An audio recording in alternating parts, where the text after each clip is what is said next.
Cap's Stories War Series presents Kingdoms at War, written and edited by CHIJIOKEM Joseph. Episode 2 brought to you by Supernatural Stories Empire. Bedegrayne Border.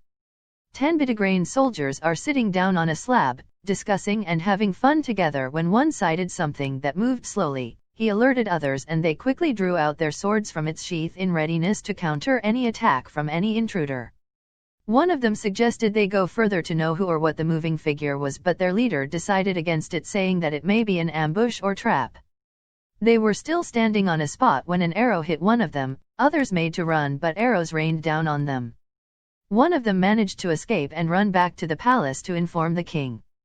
Well, it was not like he escaped. It was actually the plan of the Nizan knights, so that he will tell King Bodwyn, and that will throw him in disarray, thereby making him not to think properly due to fright. The Nizan knights came out of hiding and marched towards King Bodwyn's palace.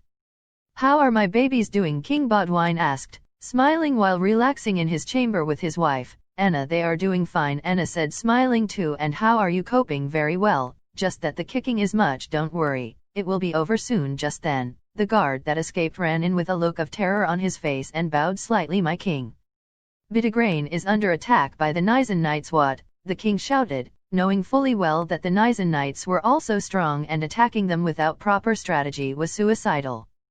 He was confused about what to do, as the attack came as a surprise to him and there was no way he could arrange his knights for war. He was about to panic when suddenly, a bright flashed in the room and Saras appeared. The king's face lit up in a smile when he saw Saras, because he knew Saras had come to help them in the battle, but his smile faded when he heard Saras' next words. "Your Majesty, there is no hope for Bedegrayne." "What do you mean by that?" the king said with a sad face, afraid that his kingdom will be held in captivity and be ruled by a Klaus. "Go out and see for yourself," Saras said and disappeared. Outside the palace, the king came out with Anna and saw the tough war going on, and he looked around the battlefield to see dead bodies littered all over the palace, but the bodies were more of the Bedegrayne knights than the Nizan knights, and he knew there was truly no hope for Bedegrayne. Just when he was about to give up, when he thought that all hope was lost, the ground shook and